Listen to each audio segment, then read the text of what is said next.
Hello বন্ধুরা, কেমন আছে সবাই? তো আজকে একটা বাংলা সিনেমা নিয়ে কথা বলবো। সিনেমাটার নাম হচ্ছে ভূতের পাল্লায় ভূতনাথ। এটা ডিরেক্টর, ডেবুটেন্ট ডিরেক্টর বিদিশা চ্যাটার্জি। এবং এখানে মেইন লিড রোলে আমরা দেখতে পাচ্ছি আরিয়ান ভৌমিক, এবং তার অপোজিটে অন্বেষা রয়েছে, ভূতনাথ এবং গৌরী। এবং একটা লম্বা স্টারকাস্ট আছে। কাকে ছেড়ে কার কথা বলবো? খরাজদা আছে, আমার খুবই পছন্দের একজন অভিনেতা। মানুষই দিয়ে আছে আর একজন, এখন তো পরিচালকও হয়ে গেছেন তিনি। তার লাস্ট সিনেমা প্রচুর সাকসেস পেয়েছে। কাঞ্চন মল্লিক, রাজু মজুমদার।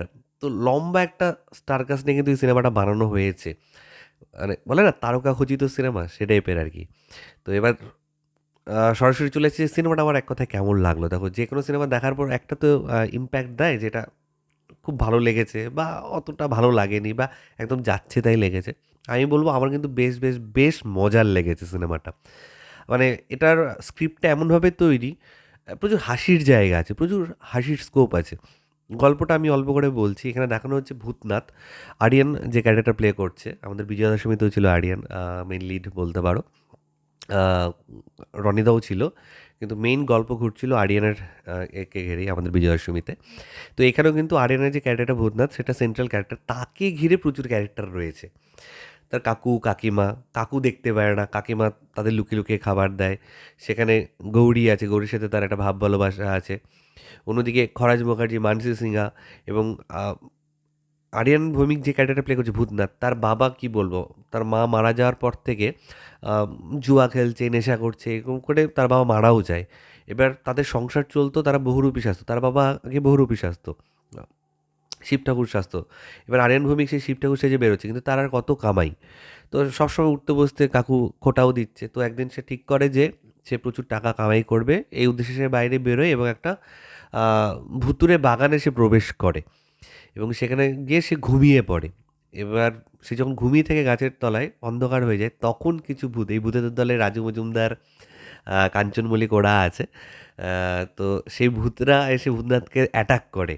তো সেখান থেকে সেই ভূতনাথ কী করে এই ভূতেদের এটার থেকে আর কি বার হবে, সেটা নিয়ে বাকি সিনেমা। এবং সেই ভূতের এন্ট্রি, ফার্স্ট ইন্টারভেল, মানে ইন্টারভেল এলো, ইন্টারভেল পয়েন্টের পর থেকে কিন্তু ভূতের পার্ট শুরু পুরো।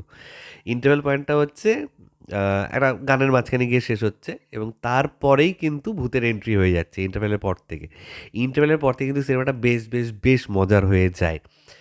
তো গল্প তো বলে দিলাম, এবার ভালো দিক কী কী লেগেছে সিনেমার। ফার্স্ট আমি বলবো এই সিনেমায় কিন্তু যারাই অভিনেতারা বা অভিনেত্রীরা অভিনয় করেছে, কারণ নতুন আছে, অনেক নতুন মুখও আছে, পুরনোরাও আছে, কিন্তু খুব সুন্দরভাবে ব্যালেন্সড করেছে। এটাকে আমি ডিরেক্টরকেই বলবো, কারণ এত বড় ক্রু নিয়ে কাজ করা। তাকে ক্যাপ্টেন অফ দ্য শিপ বলা হয়। তো বিদিশা চ্যাটার্জি, যিনি ফার্স্ট টাইম ডেবিউটেন্ট ডিরেক্টর, হ্যাঁ মানছি প্রচুর হয়তো খামতি আছে, এ আছে, অনেক কিছু ব্যাপার থাকে ভেতরে একটা প্রজেক্ট বানানোর পেছনে। আমরা যখন বিজয়দশমী করছিলাম আমরাও বুঝতে পারছিলাম, মাঠে নামলে বোঝা যায় অনেক কিছু মাথায় রাখতে হয় একজন ডিরেক্টরকে। তো ফার্স্ট অ্যাটেম্প্ট হিসেবে কিন্তু তিনি ক্রুটাকে খুব ভালো হ্যান্ডেল করেছেন এবং অভিনয় কিন্তু বার করে নিয়েছেন নতুনদের থেকেও। এরপরে আমি বলবো যে দেখো, আরিয়ান ডেফিনেটলি, আমি বায়াসডনেসের দিকে যাব না যে আমাদের সিনেমাতে কাজ করেছে বলে তাই বলবো, ভালো ভালো বলবো। কিন্তু ডেফিনেটলি আরিয়ান এখানে যে ক্যারেক্টারটা পেয়েছে, তার অভিনয়ের জায়গা ছিল। ইমোশনাল সিন ছিল, প্রেমের দিক ছিল, মজার কিছু দিক ছিল, ভয়ের দিক ছিল। এই যে ইমোশনগুলো একজন অভিনেতা দেখানোর সুযোগ তো সবসময় সব সিনেমাতে পায় না, এই সিনেমাতে কিন্তু আছে। তো আরিয়ান ডেফিনেটলি খুব ভালো পারফরমেন্স দিয়েছে এবং করাজদা, মানসিদি, রাজু মজুমদার, কাঞ্চন মল্লিক, ওনাদের নিয়ে আর কি বলবো আর কি, একদম মানে সবাই তাবর তাবর অভিনেতা অভিনেত্রীরা। কিন্তু নতুনদের কাজ আমার ডেফিনেটলি খুব খুব খুব প্রমিজিং লেগেছে কিন্তু। গানগুলো এক দুটো যে কটাই ছিল বেশ ভালো লাগলো। এবং ডায়লগ, কিছু কিছু ডায়লগ সত্যিই এত মজার, মানে ভূতেদের পার্টটা যখন চলে আসে এত মজা লাগছিল, মানে হাসতে হাসতে পেট ফেটে যাচ্ছিল আর কি, দারুণ লাগছিল। তো ওভারঅল পিকচারাইজেশন সমস্ত কিছু মিলে একটা ভালো সুন্দর একটা এন্টারটেনিং সিনেমা, যেখানে আমি খুব মজা পেয়েছি, এরকম একটা সিনেমা আমি দেখে এসেছি।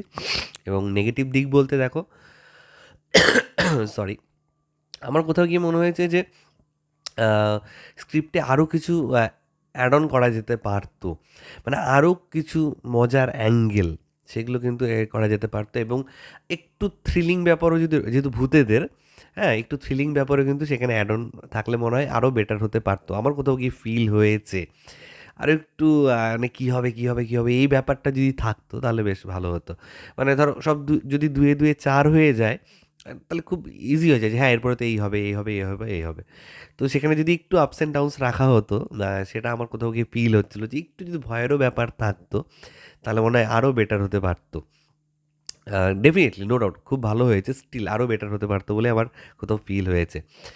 আর আদারওয়াইজ নেগেটিভ দেখো, ফার্স্ট যখন ডিরেক্টর কোনো কাজ করে, তুমি এবার আদর্শ কাজ নিয়ে বসলে তো প্রচুর প্রচুর প্রচুর যে এখানে না ফ্রেমিংটা ঠিক না, এখানে না এটা আমার ঠিক না, মানে এক একজন এক এক ওপিনিয়ন দেবে। কিন্তু একবার সিনেমাটা বড় পর্দায় দেখো, আমার মনে হয় না তোমাদের কখনো গিয়ে মনে হবে যে ফার্স্ট ডিরেকশন দিচ্ছি এমন কারো কাজ দেখছো, মনে হবে যে না উনি এর আগেও হয়তো অ্যাটলিস্ট ২-৩টে কাজ করেছেন তারপরে এই সিনেমাটা বানাচ্ছেন। এই ফিলটা কিন্তু এই সিনেমাটার মধ্যে থাকবে। খুব যে অ্যামেচার সেই ভাবটা কিন্তু নেই। প্রফেশনালি তিনি কাজটা করেছেন। তো খুব, খুব, খুব ভালো লাগলো যে এই ধরনের মজার সিনেমা আমাদের বাংলাতে মাঝে, মাঝে তৈরি হচ্ছে এবং এই টিমটা থেকে পরবর্তী যদি একটা কাজ হলে তো টিম হয়ে যায়। পরবর্তী যে কাজ হবে, ডিরেক্টরের যে পরবর্তী কাজ হবে সেগুলোর দিকে তাকিয়ে আছি। সেগুলো ডেফিনিটলি আরও ভালো হবে। তো এটাই তোমাদেরকে রিকোয়েস্ট করব, প্লিজ একবার এই সিনেমাটা দেখে আসো।